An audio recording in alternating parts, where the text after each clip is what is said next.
I am with somebody and they're really nice people, but they have the same smile as he does, and I can't speak. I'm frozen. Cornelia Jude spent much of her life running from the pain of childhood sexual abuse in Germany, most of it coming after her mother's boyfriend moved in when Cornelia was 12. I didn't tell my mom in the beginning because he manipulated situations, and she always believed him. She never believed me. The sexual abuse lasted for almost a decade. After the second and the third time, he made clear to me that now I'm involved. This is now my fault as much as it's his. As a teen, she looked for a way to escape the fear and rage growing inside. I slept at the local park with homeless people. I was doing drugs, I was drinking, I was cutting myself. When I would cut myself, I would feel better in the moment. After, I would not feel good. Then Cornelia thought she found a way out, a baby and a marriage at the age of 18. He did drugs and alcohol. He would get super, super aggressive. One time, I had to actually get my teeth fixed because that's how bad he beat me. The beating was better than the sexual abuse. After 4 months of marriage, Cornelia left her abusive husband, but she soon found another man, an American whom she followed to the United States and married.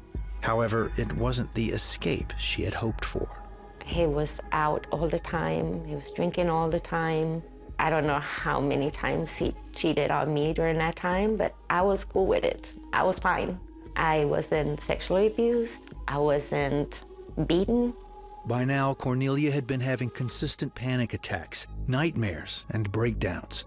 After one particular episode, she went to a therapist who diagnosed her with PTSD. I isolated myself a lot and really cried a lot. After 2 years, unable to bear the emotional abuse any longer, she took her 2 children and left. I just really always said, there's no such thing as a good God, because there's no way that he will allow one person to go through all of this. For 5 years, Cornelia tried to raise her kids while numbing her fear and anxiety with alcohol. Then she met Lawrence. They had a daughter together and got married. Lawrence followed after God and tried setting that example for his family, but Cornelia kept her mechanisms of coping. I went back to my drinking and clubbing, and Lawrence was home with the kids most of the time, and sometimes I would come home 5, 6 in the morning and I'm still drunk and I see him.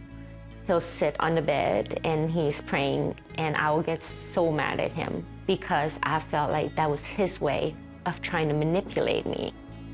For about a decade, Cornelia avoided God and coped with her internal hell.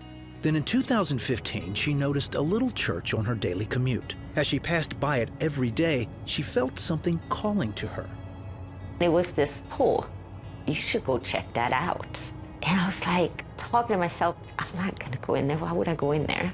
And then one day I'm like, you know something, we're just gonna go check it out. And I came home and I told my husband, hey, let's check out this church. And he was like, what? The couple started attending the church, but Cornelia was still resistant to the Lord's pull on her heart and decided to leave. But before doing so, she met with the pastor who equipped her with a tool that would completely alter her course: forgiveness. He said to me, every time I get a feeling of I need to go drink, or when I wake up from nightmares, which happen all the time, that I will say, I choose to forgive, I choose to forgive. And I say, God, I can't do this. I cannot do this. And if you can hear me, help me to forgive. That time would finally come. She returned to the church for a prayer service where the congregation could write things and names of people that needed prayer on a whiteboard. For Cornelia, only one person came to mind: her mother's old boyfriend. I put his name there, and something inside of me, it was like somebody just let go of my heart. And there was a switch in my brain, and in my heart, I didn't see him as this monster anymore. That was one of the most amazing days of my life. Cornelia was engulfed by love and soon after gave her life to Jesus.